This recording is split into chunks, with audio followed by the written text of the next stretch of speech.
Sir MLA ಗಳು ದೆಹಲಿಗೆ ಹೋಗಿದ್ದಾರೆ, ಒಂದು 25 ಜನ ಎಲ್ಲ ಹೋಗಿದ್ದಾರೆ. CM ಏನೋ ಹೇಳಿದ್ದಾರೆ. But all of them should maintain discipline. Party ಶಿಸ್ತನ್ನ ಎಲ್ಲರೂ ಕೂಡ ಮೇಂಟೈನ್ ಮಾಡಬೇಕು. ಪಾರ್ಟಿಗೆ ಗೌರವ ಕೊಡಬೇಕು. ಬರೀ ಮೀಡಿಯಾ ಮುಂದೆ ಕೂತ್ಕೊಂಡು ಪಾರ್ಟಿ ಹೆಸರನ್ನ ಹಾಳು ಮಾಡಬಾರ್ದು. ಮುಂದಕ್ಕೆ ಎಲ್ಲರ ಭವಿಷ್ಯನೂ ಕೂಡ ಪಕ್ಷದಲ್ಲಿದೆ, ಮೀಡಿಯಾಲಿಲ್ಲ. ಮೀಡಿಯಾ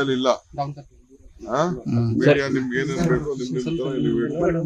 ಸೊ ನಾನು ಎಲ್ಲರಿಗೂ ಅಪೀಲ್ ಮಾಡ್ತೀನಿ, ಆಲ್ ಮೈ MLAs, ಆಯ್ತು ಪಕ್ಷದ ವರಿಷ್ಠರು ಭೇಟಿ ಮಾಡೋದು ತಪ್ಪೇನಿಲ್ಲ.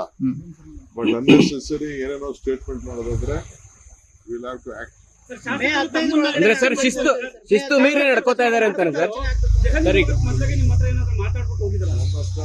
ಕೆಲವರು ಬಂದು ಮಾತಾಡಿದ್ದಾರೆ, ಕೇಳಿದ್ದಾರೆ. ನಾನು ಆಯ್ತಪ್ಪ ನಿಮ್ಮ ಹೋಗಿ ಕೇಳೋದ್ರಲ್ಲಿ ನೀವೆಲ್ಲ ಮಂತ್ರಿಗಳು ಆಗ್ಬಾರ್ದು ಅನ್ನೋದೇನಿಲ್ಲ. ಫಸ್ಟ್ ಟೈಮರು ಆಗ್ಬಾರ್ದು ಅಂತೇನಿಲ್ಲ. ಫಸ್ಟ್ ಟೈಮರು ಆಗ್ಬೇಕು, ಸೆಕೆಂಡ್ ಟೈಮರು ಆಗ್ಬೇಕು. ಹಿಂದೆ ಎಲ್ಲ ನಡೆದಿದೆ.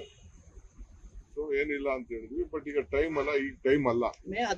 ಸರ್ ಈಗ ಅವ್ರು ಹೇಳ್ತಿದ್ದಾರೆ ಈಗ ಎಲೆಕ್ಷನ್ ಇನ್ನ ನಡೀತಾ ಇದೆ. ತಮಿಳ್ನಾಡು ಎಲೆಕ್ಷನ್ ಕೆಲವೆಲ್ಲ ಕಳ್ಸಿಕೊಟ್ಟಿದ್ವಿ, ತಮಿಳ್ನಾಡು ಕಳ್ಸಿದೀವಿ. ಫಸ್ಟ್ ಎಲೆಕ್ಷನ್ ಮಾಡೋಣ. ಸರ್ ಪುನರ್ರಚನೆ ಆಗ್ಬೇಕಾ ಆಗ್ಬಾರ್ದ ಸರ್? ಪುನರ್ರಚನೆ that is all.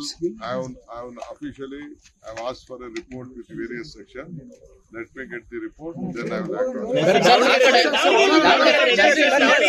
ನೀವು ಡೆಲ್ಲಿಗೆ ಯಾವಾಗ ಹೋಗ್ತಿದ್ರ ಸರ್? ತಾವೇನೋ ಡೆಲ್ಲಿಗೆ ಹೋಗ್ತಿದ್ರ ಸರ್?